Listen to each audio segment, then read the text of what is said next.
David aussi. On va voir dans les généalogies. Donc, Ruth, la femme étrangère, eh bien, elle qui n'était pas du Seigneur, elle qui glanait de l'orge, eh bien, elle qui devait même pas avoir part, eh bien, à la vie en vérité, on va voir ça encore dans la parole de Dieu, eh bien, elle est maintenant mise dans la généalogie du Seigneur.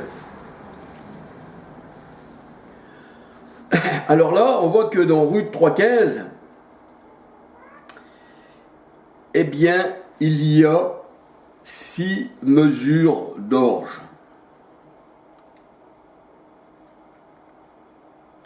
Et le Seigneur, eh bien, ces mesures sont justes. Le Seigneur a dit, on donnera une mesure juste, eh bien, à chacun. Luc 6, verset 38. Et il donne à Ruth, par les mains de Boaz, eh bien, il donne à Ruth ce qui lui revient. Luc 6, verset 38. Marc 4, verset 24-25. Proverbe 11, 25. Et Ruth 3, 15 à 17. Alors il est vrai que le Seigneur, eh bien, il voit que Ruth, eh bien, recueilletée de l'orge, elle en avait donné aussi à sa belle-mère. Et le Seigneur, il voit que Ruth, eh bien, elle a un cœur qui est selon le Seigneur. Alléluia. Et pourtant, elle ne devait pas avoir part aux bénédictions du Seigneur. Et comme l'orge, nous allons voir que l'orge est donnée aux païens parce qu'au temps du Seigneur Jésus-Christ, le Seigneur Jésus-Christ, eh bien, multiplia les pains d'orge et les 2 poissons. Et nous savons que les poissons, ça représente aussi le monde. C'est pour ça que le Seigneur Jésus-Christ disait à ses disciples, « Je vous ferai pêcheurs d'hommes. Je vous ferai pêcheurs d'hommes. » Ah, c'est ce qu'il disait le Seigneur à ses disciples. Et il disait aussi encore, eh bien, le royaume de Dieu est comme un filet jeté à la mer. On lui prend ce qui est bon et on rejette les choses à la mer, ce qui n'est pas bon. Un peu comme les cochons qui avaient plongé dans la mer. Et là, on voit que le Seigneur Jésus-Christ, eh bien, multiplia les pains d'orge et les 2 poissons et le donna à la foule qui le suivait. Donc c'était une grande foule. Vous savez, quand vous dites des erreurs, quand vous travaillez pour la chair, vous avez une grande foule derrière vous. Mais le Seigneur Jésus-Christ, eh bien, il nous dit dans sa parole que les enfants de Dieu, le peuple de Dieu, c'est un petit troupeau. Votre Père Céleste a trouvé bon de vous donner le royaume petit troupeau. Et il faut passer par la petite porte, non par la grande porte. Beaucoup d'appelés, peu d'élus. Alors si vous êtes peu, ça ne veut pas dire que vous êtes dans la vérité, mais on saura quand même que vous êtes dans l'erreur quand vous serez, eh bien, des millions et des millions, eh bien, dans les sectes où c'est qu'on ne sait plus mettre les tables, où c'est qu'on ne sait plus mettre les chaises, et que les gens même sont dehors à écouter le mensonge.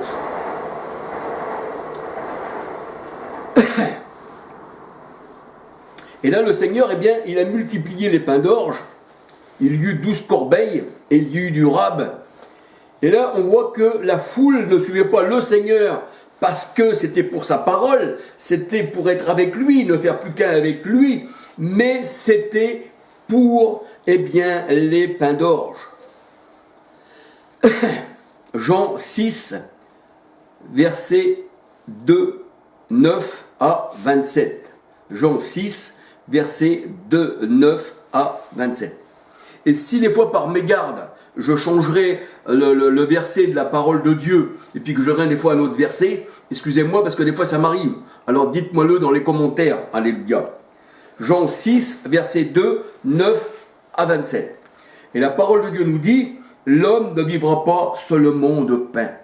Matthieu 4, verset 4. Et aujourd'hui, l'homme, eh bien, il ne vit que pour le pain et que pour le matériel, mais il ne vit pas de la parole de Dieu. Aussi bien les gourous, eh bien, ils vivent des dîmes et ils ne veulent pas quitter parce qu'ils trouvent que la source de piété est une source de gain.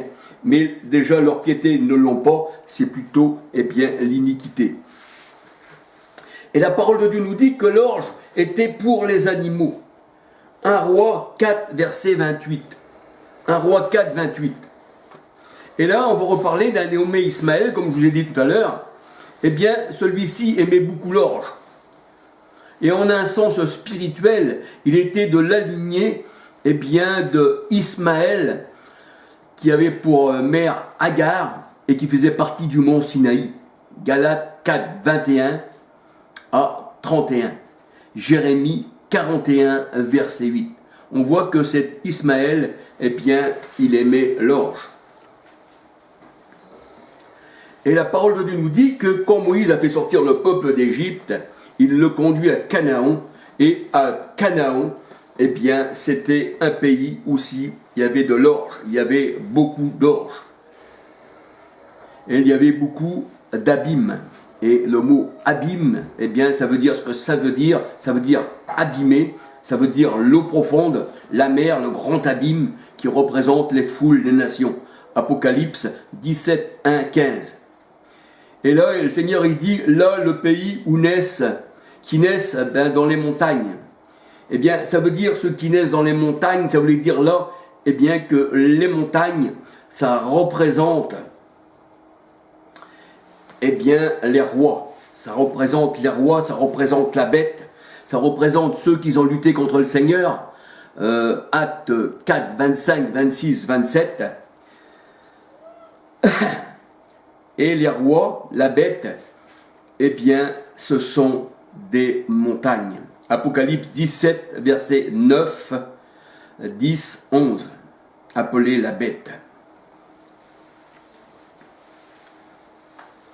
Alors il est vrai que ce pays que Moïse avait donné aux Hébreux selon la chair, 1 Corinthiens 10, 18, c'était un pays d'où les pierres sont du fer. Et nous savons que c'était des pierres, les cœurs de pierre. Et nous savons que le fer dans la parole de Dieu, comme Daniel, comme j'ai mis dans la parole de Dieu, dans mes vidéos, le bois, l'or et la pierre, c'est ce que ça parle.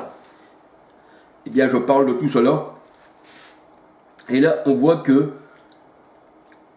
Moïse avait emmené le pays dans la terre de Canaan. Deutéronome 8, versets 7, 8, 10. Deutéronome 8, versets 7, 8, 10. Et ceci, bien sûr, représente l'Ancien Testament, la loi des hommes méchants et les païens. Et comme je vous ai dit, vous pouvez regarder mes vidéos, le bois, la pierre et l'or. Je parle de la pierre et de l'or, qui ce sont les païens. Ou aussi, ça peut être aussi les enfants de Dieu. Mais surtout que le bois, lui, n'est pas les enfants de Dieu.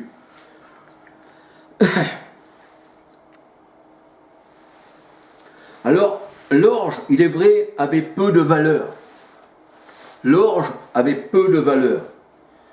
Et souvent le Seigneur, pour désigner ses enfants, et toujours même, il prend le blé. Et il dit, si le blé ne meurt, il ne peut porter du fruit. Et le Seigneur, il dit que le blé porte du fruit au centuple. Et c'est avec le blé qu'on fait le pain.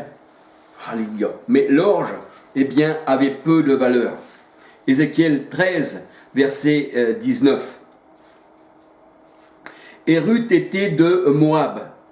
Elle était une descendance de Lot. Genèse 19, verset 30 à 38.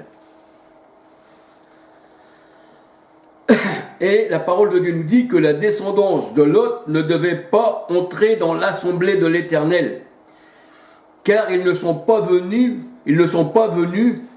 au devant d'Israël avec du pain et de l'eau. Et ceci représente, la parole de Dieu qui est le pain et l'eau qui est l'Esprit Saint. Alléluia. 1 Corinthiens 12, 13. L'eau qui est la source. Jérémie 2, 13. L'eau qui est notre Dieu. Alléluia. Que le Seigneur Jésus donne. Jean 7, 37 à 39. Et là, on voit que, eh bien, il n'était pas venu au devant d'Israël avec du pain et de l'eau. Parce que l'homme ne vit pas seulement de pain, mais de toute parole. Ça veut dire que là, ils étaient venus, eh bien, rien dans les mains. Ils étaient restés plutôt chez eux, parce qu'ils n'étaient pas venus, eh bien, secourir Israël. Sur le chemin de la sortie d'Égypte. Deutéronome 23, versets 3-4. Deutéronome 23, verset 3-4, Josué 24, verset 9, et Néhémie 13, verset 1 à 3. Et là, on voit que le Seigneur, eh bien, en mettant de l'orge par les mains de Baoz dans le linge, dans le manteau, eh bien, de Ruth, là, on peut dire que c'est le signe de l'alliance. C'est le signe de l'alliance avec l'Éternel. Le Seigneur, ça veut dire que là, eh bien, il ne refuse pas, il donne. Et là, comme Ruth, eh bien, avait partie maintenant de l'alliance avec le Seigneur, elle est écrite dans la généalogie, eh bien, des enfants de Dieu, eh bien, ceci représente le signe de l'alliance. Ruth 3, verset 15-16. Et bien que le Seigneur avait rejeté, eh bien, Moab, David demeura au pays de Moab pour se cacher de ses ennemis, pour se cacher, eh bien, du roi Saül. 1 Samuel 22, verset 1 à 4. 1 Samuel 22, verset 1 à 4. Alléluia. Et la parole de Dieu nous dit que Ruth était une étrangère. Ruth 2, verset 10-11. Et elle a suivi sa belle-mère Naomi. Et elle lui disait, je te suivrai partout où tu iras. Ton peuple sera mon peuple. Ton Dieu, pas tes dieux, ton Dieu sera mon Dieu. C'est ce qu'elle disait, Ruth, à sa belle-mère Naomi. Tandis que Orpa disait à sa belle-mère, Naomi, eh bien, qu'elle irait retourner vers ses dieux. Et elle embrassa Naomi, un peu comme Judas embrassa le Seigneur Jésus-Christ. Et ici, nous voyons que, eh bien, Ruth a un Dieu, un seul peuple. Tandis que là, nous voyons que il y a plusieurs dieux pour Orpa. Elle retourna vers ses dieux. Ruth 1, verset 11 à 22. Elle retourna vers ses dieux. On peut dire aussi qu'elle retourna vers ses sectes. Parce que c'est ça, c'est le monde à plusieurs dieux. Et il y a plusieurs sectes. Et comme Abraham, Ruth, eh bien, elle laissa son pays de sa naissance pour se réfugier, sous les ailes du Seigneur.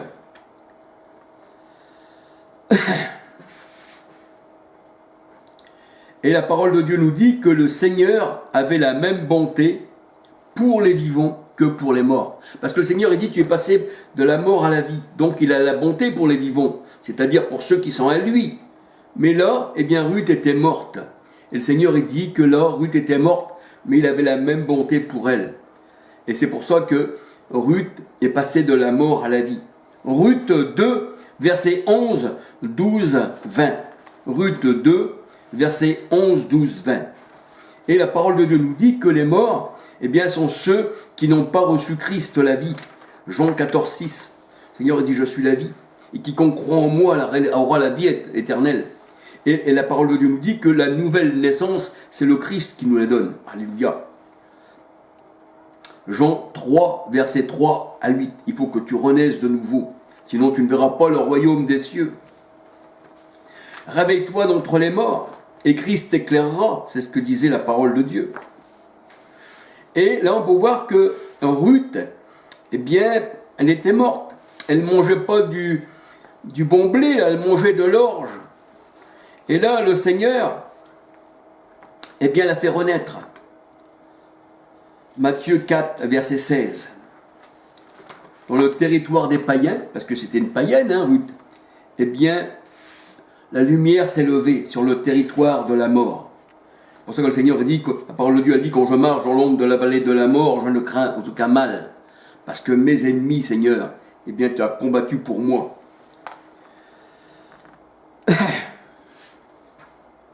Alors le territoire de la mort était bien sûr les païens.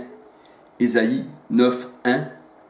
Ésaïe 8, verset 23. Luc 1, 79. Et on peut dire que la lignée qui avait droit sur Ruth n'était pas Baoz en premier. Et c'est pour cela que Baoz, eh bien, il a discuté et la personne qui devait avoir Ruth, puisqu'elle était la première, elle a laissé, eh bien, son droit à Baoz. Ruth 3, verset 12. Ruth 4, verset 1, 4, 5, 6, 7, 8 à 22. Et de Ruth est descendue toute la lignée jusqu'au Seigneur Jésus-Christ. Voyez-vous le chemin de Ruth, alléluia. Matthieu 1, verset 15. Pardon, Matthieu 1, verset 5. Matthieu 1, 5. Matthieu 1, verset 5. Luc 3, 22. Et on voit que le Seigneur, eh bien, il n'a pas regardé apprendre une étrangère, une femme païenne, eh bien, pour son peuple, qui sera la nouvelle Jérusalem. Alléluia. Alors j'ai parlé un peu de Ruth, j'ai parlé un peu de son manteau, que représente le manteau. J'ai été un peu vite pour faire cette étude, et j'aurais voulu la faire un peu plus, comme on va dire, un peu plus de recherche, et puis que le Seigneur me donne à comprendre sa parole, parce que je sois toujours le Seigneur, sinon on parlerait de nous-mêmes, et puis la parole, ça serait une parole d'homme, et puis ça vaut rien. Et c'est pour ça que je demande au Seigneur de m'éclairer, alléluia. Je ferai aussi sur le nom, je vais faire aussi sur le nom, pourquoi le Seigneur a changé le nom, alléluia, des personnes qui lui appartiennent. On voit que dans l'ancienne alliance, il y avait Abraham, et son nom a été changé en Abraham.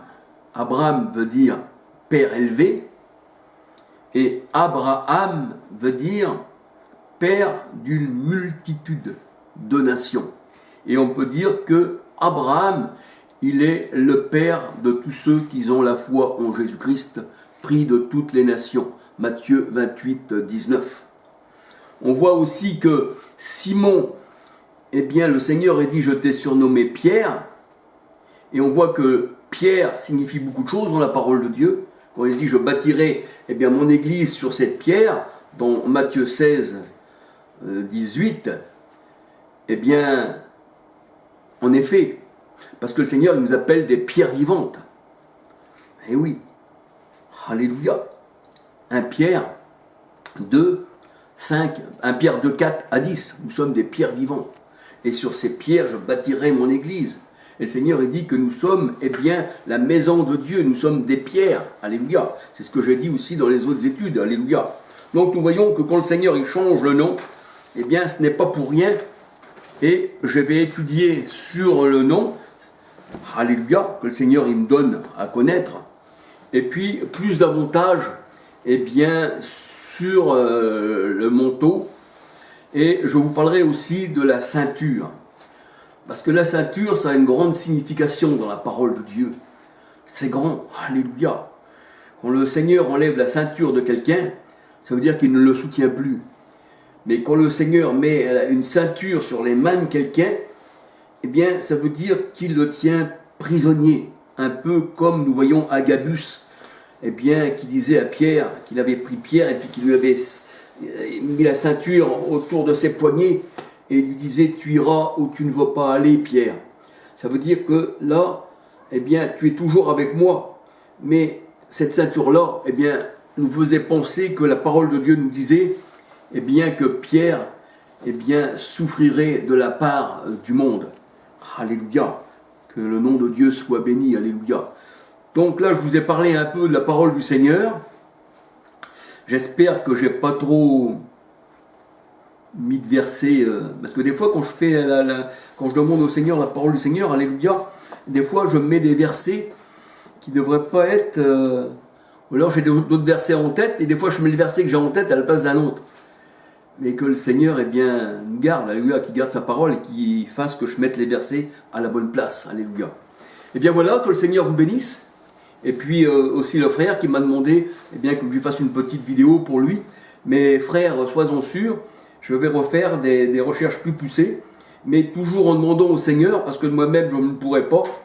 Il faut toujours demander au Seigneur, alléluia, parce que c'est lui qui, le vouloir et le faire, c'est lui qui nous le fait faire. Si ce n'est pas lui, on ne pourra pas parler. Alors que le Seigneur, eh bien, nous éclaire de sa parole, et puis qu'il nous donne encore à nous instruire les uns les autres. Et puis que tous ceux qui regardent aussi cette vidéo soient aussi bénis, alléluia, abondamment. Et le Seigneur, il bénit ses élus. Alléluia. Gloire à son Saint nom. Eh bien, à la prochaine vidéo, et puis que le Seigneur vous garde. Mais je promets que je vais pousser plus loin le vêtement et aussi le nom. Alléluia. Gloire au Seigneur. Et que le Seigneur vous bénisse. Gloire à son nom.